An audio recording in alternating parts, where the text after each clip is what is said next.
नमस्कार, good morning. Update India news में आपका स्वागत है। मैं हूं अर्पिता माथुर। बुलेटिन की शुरुआत करेंगे इस वक्त की हेडलाइंस के साथ। प्रधानमंत्री नरेंद्र मोदी का ओडिशा दौरा, डीजीपी सम्मेलन में लेंगे भाग। भारत के आंतरिक सुरक्षा तंत्र को और मजबूत बनाने पर होगा विचार विमर्श। उत्तर प्रदेश के समेल में मस्जिद सर्वे के दौरान हुई हिंसा का मामला, समाजवादी पार्टी के प्रतिनिधिमंडल को संभल आने से रोका। सपा नेता माता प्रसाद पांडे के घर के बाहर पुलिस ने लगाई फोर्स। प्रियंका गांधी का वायनाड दौरा, आज राहुल गांधी की एक संयुक्त जनसभा को करेंगी संबोधित। सांसद बनने के बाद पहली बार अपने लोकसभा क्षेत्र पहुंचेंगी प्रियंका। और अब खबरें विस्तार से। प्रधानमंत्री नरेंद्र मोदी आज पुलिस महानिदेशकों और पुलिस महानिरीक्षकों के अखिल भारतीय सम्मेलन में हिस्सा लेंगे। इस सम्मेलन में भारत के आंतरिक सुरक्षा तंत्र को और मजबूत बनाने पर व्यापक विचार विमर्श होगा।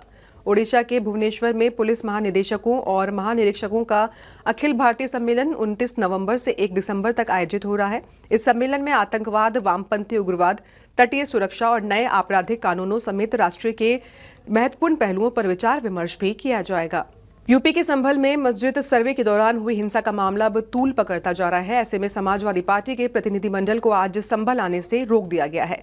सपा नेता माता प्रसाद पांडे के घर के बाहर पुलिस ने कड़ा पहरा लगा दिया है। सपा के प्रतिनिधिमंडल में विधानसभा में नेता प्रतिपक्ष माता प्रसाद पांडे, विधान परिषद में नेता प्रतिपक्ष लाल बिहारी यादव, सपा प्रदेश अध्यक्ष श्यामलाल पाल सहित 15 नाम शामिल हैं।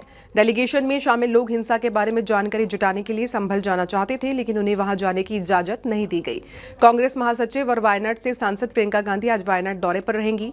पार्टी सूत्रों के अनुसार सांसद बनने के बाद अपने लोकसभा क्षेत्र में प्रियंका का यह पहला दौरा है। इस दौरान वो राहुल गांधी के साथ तिरुवांपंदी लोकसभा क्षेत्र के मुक्कम में एक संयुक्त जनसभा को संबोधित भी करेंगी। आपको बता दें कि अपने पहले चुनाव में प्रियंका ने वायनाड लोकसभा में हुए उपचुनाव में 4 लाख से ज्यादा अंतर के साथ जीत हासिल की थी। श्रीगंगानगर में 13 दिसंबर को बार संघ चुनाव आयोजित कराए जाएंगे। इसी को लेकर 3 सदस्यीय चुनाव समिति की ओर से 928 अधिवक्ताओं की फाइनल सूची जारी कर दी गई है। सूची में 489 नॉन प्रैक्टिशनर वकीलों के नाम हटाए गए हैं। बार संघ कार्यालय में आयोजित प्रेस वार्ता में चुनाव समिति के सदस्य विपिन सिद्ध, देवेंद्र रोज और सुभाष मिड्डा ने ये जानकारी दी है। चुनाव अधिकारी समिति के सदस्य वरिष्ठ अधिवक्ता विपिन सिद्ध ने बताया कि फाइनल सूची के मुताबिक कुल 928 अधिवक्ता ही मतदान कर सकेंगे। चुनाव प्रक्रिया के तहत नामांकन पत्र दाखिल करने की प्रक्रिया शुरू कर दी गई है। 13 दिसंबर को सुबह 10 बजे से शाम 4 बजे तक मतदान होगा। मतदान के बाद मतगणना कर चुनाव परिणाम भी घोषित किए जाएंगे।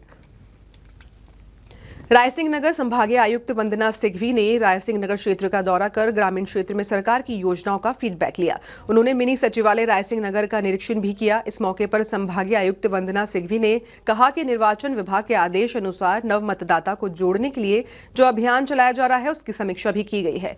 रायसिंह नगर क्षेत्र में चल रही अवैध आरा मशीनों को लेकर भी कार्रवाई करने के लिए अधिकारियों को निर्देशित किया है। संभागीय आयुक्त ने निजी स्कूलों द्वारा स्कूली बच्चों में मनमानी को लेकर भी कार्रवाई को लेकर आश्वस्त किया।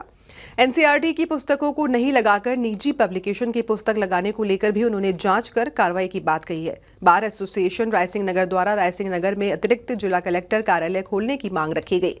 इसके अलावा किसान नेता कालू थोरी द्वारा संभागीय आयुक्त को ज्ञापन सौंपकर मिनी बैंकों और सोसाइटियों की ऑडिट करवाने की भी मांग रखी गई है। देखिए, आज का विशेष जो मेरा भ्रमण है रायसिंह नगर का, वो जो मतदाता सूचियों का विशेष पुनरीक्षण कार्यक्रम, संक्षिप्त पुनरीक्षण कार्यक्रम जो चल रहा है, जिसका प्रारूप प्रकाशन 28/10 को हुआ था। और उसमें मेरा यही कहना है कि एक तो कोई भी पात्र जो व्यक्ति है जो 18 साल और 18 साल से ऊपर का है, उसके संदर्भ में यही कहा गया कि उसका नाम वंचित नहीं रहना चाहिए, उसका मतदाता सूची में नाम जोड़ना चाहिए।